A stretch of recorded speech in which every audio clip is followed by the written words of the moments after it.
Bonjour tout le monde et bienvenue sur la chaîne des Lunatica. Je suis très heureuse de vous retrouver pour cette nouvelle lune donc du 14 décembre qui est aussi une éclipse totale qui va avoir lieu ce jour-là. Et j'ai déjà battu mes cartes, histoire de faire plus vite, parce que j'ai remarqué que je suis souvent à la traîne. Du coup, la vidéo, elle prend plus de place qu'il en faut. Et donc, j'ai décidé de les battre avant. Alors, nous avons ce jour-là une vibration qui est en 3. Déjà, la vibration... Alors, le 5, c'est l'indépendance. Le 3, c'est la création. Le 4, c'est la construction. Donc, en fait, on a la possibilité, on nous donne la possibilité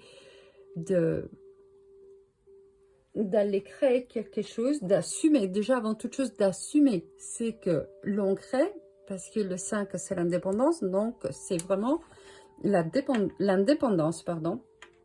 C'est l'indépendance et donc on nous demande vraiment d'assumer ce que l'on crée et ce que on met dans la matière qui va être ressentie de notre corps, de notre âme et de notre esprit. Donc là, on nous demande vraiment d'assumer les actes de ce que l'on fait, de ce que l'on crée, de ce que l'on dit, de ce que l'on pense. N'oublions pas que là, on est, pour certaines personnes, on est déjà passé dans la 5D et donc, attention à ce que l'on souhaite, à ce que l'on dit, ok? Donc là, vraiment, on nous demande, avec cette vibration, on nous demande d'assumer, d'être conscient aussi de ce que l'on crée dans notre vie. Alors, j'ai tiré 3 cartes de chaque et on va voir quelles sont les cartes qui nous sont sorties. Alors, bien, on nous parle d'amour, déjà. On nous demande vraiment d'être dans l'amour. Ok, alors, on nous demande d'être dans l'amour j'ai l'impression de refaire la même vibration numérologique qui est là. J'ai l'impression de l'avoir... hop là, est-ce qu'on voit bien? Oui. J'ai l'impression de l'avoir remis sous les cartes. Donc, on a les 5 ici aussi. Les 5 qui nous rappellent encore une fois d'être donc dans la dépendance, donc dans l'ouverture de notre cœur. Parce que le 5, c'est la liberté. Donc, on est libre de faire ce que l'on désire. On nous demande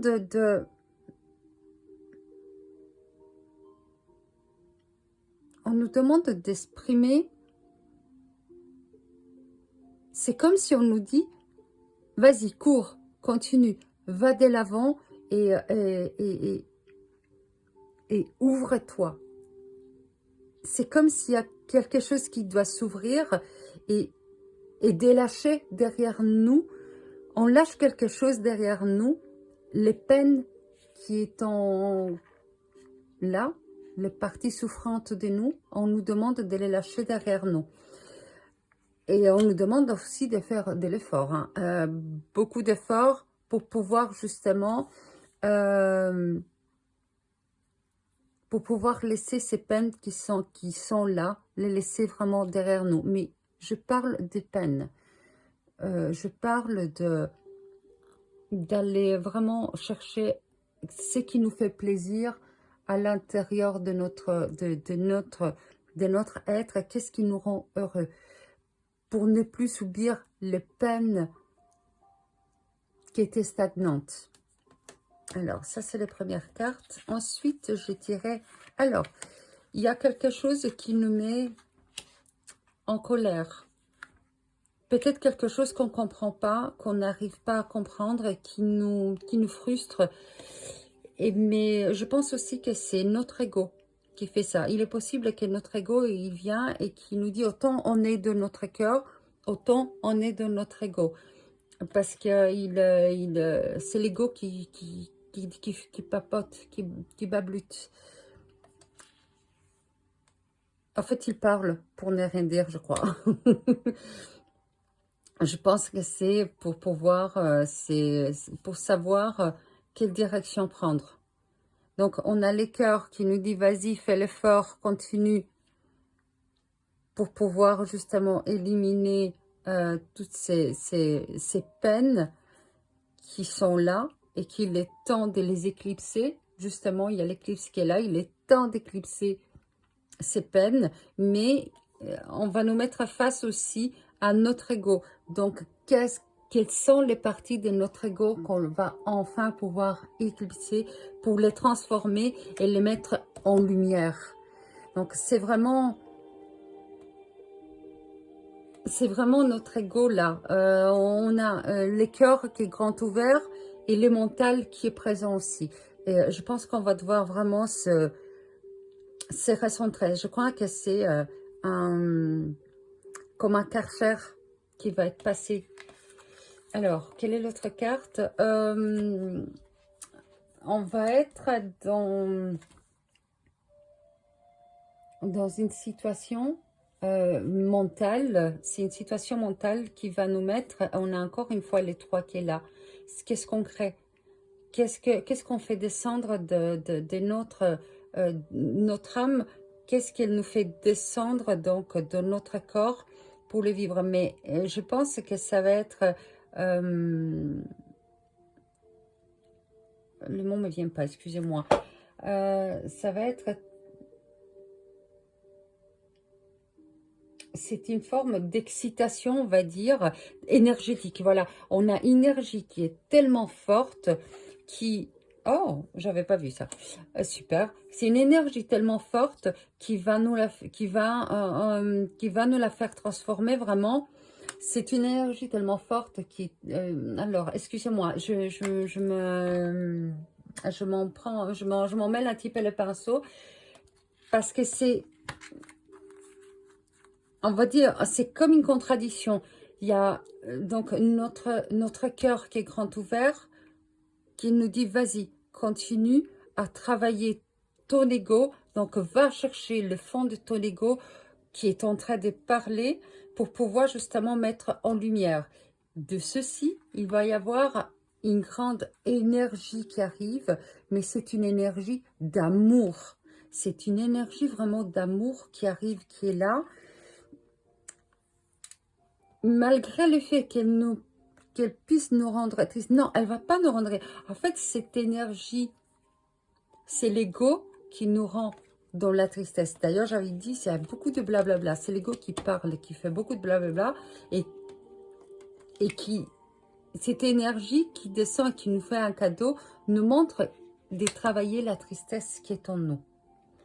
Alors, j'ai tiré encore 3 autres cartes, bien évidemment, pour demander aux guides, aux archanges.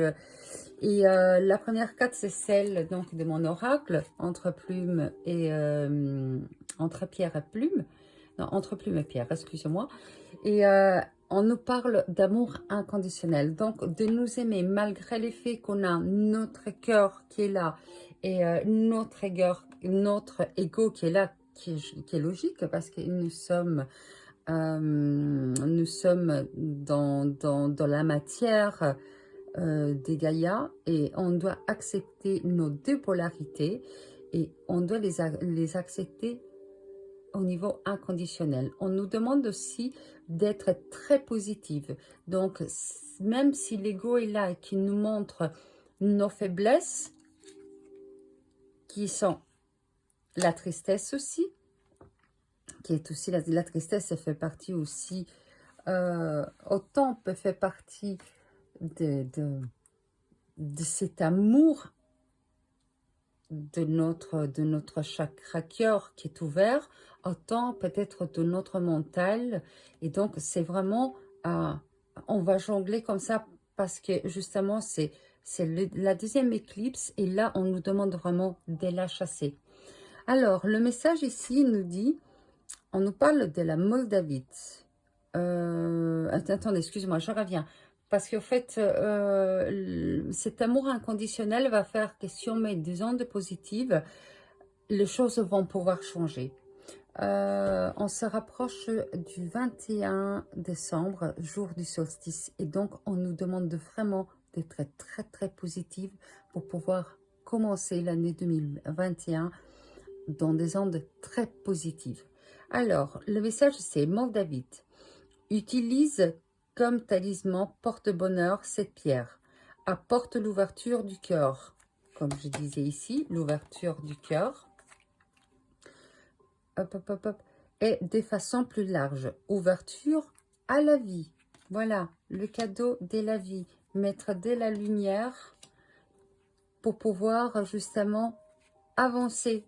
Donc, faisons un effort. Les cartes, elles sont là. Elles sont même, elles sont peut-être sorties d'une façon un petit peu à l'envers, mais elles sont là, elles sont parlantes. Il faut vraiment mettre de l'effort pour pouvoir justement avancer et dans la positivité, avec beaucoup d'amour. Hop, hop, hop, hop, hop, j'en étais. Alors, ouverture à la vie, santé, richesse, fécondité, améliore les récoltes, protège contre les forces du mal, qui dans ces cas-là sont la frustration et la colère. Cette pierre rayonne comme une étoile venue sur terre pour te rappeler ton origine divine. Elle est magnifique cette carte. Alors ensuite j'ai demandé à l'archange Raphaël quelle partie de notre ego nous allons pouvoir enfin éclipser avec cette belle éclipse. Alors, et là j'ai eu, alors c'est la protection, super. On nous dit qu'on est protégé et que malgré ces ondes négatives qui puissent être là, en tout cas qui sont mis en avant, on va nous montrer justement c'est nos deux polarités, mais on est quand même protégé. On est vraiment dans une bulle qui nous protège. Et on voit vraiment les deux polarités. La carte, elle nous dit, vous êtes sensible aux vibrations qui vous entourent. Entourez-vous de votre bulle de protection pour vous protéger des mauvaises énergies, votre corps et l'entrée de votre âme. Faites attention à votre protection physique et psychique. C'est bien ça. Comme je disais au début, voilà, on a notre cœur qui est ouvert et notre mental qui est présent aussi. Et c'est en allant voir, le cœur nous montre ce qu'est le mental, donc notre ego nous montre comme faiblesse et c'est qu'on a à travailler. Et on nous dit aussi de faire des efforts pour pouvoir avancer, mettre des ondes positives. J'ai perdu la carte, voilà, des ondes positives. Donc, mettre beaucoup d'amour pour mettre de la lumière sur tout ce côté, sous mon autre polarité. Je n'aime pas trop dire notre côté négatif, mais sous notre autre polarité. Voilà, elle fait de nous ce que nous sommes, et que de toute façon, il faut l'accepter. On a les deux polarités. Alors, l'autre carte que j'ai sortie de notre guide, c'était « Vivez votre bonheur suprême ». Donc, restons positives. Je vais fermer. Donc, moi, je vous retrouve par contre pour le 21 décembre, jour du solstice. Abonnez-vous si ce n'est déjà pas fait. Mettez des likes. J'ai une page aussi via Instagram si ça vous intéresse. Et je vous envoie plein de bisous, un gros panier de bisous. Je vous envoie toute ma lumière. Restez positive, c'est très important, surtout que c'est une éclipse totale. Vraiment, restez très positive. Essayez de mettre beaucoup d'amour et beaucoup de lumière dans votre être. À bientôt les amis.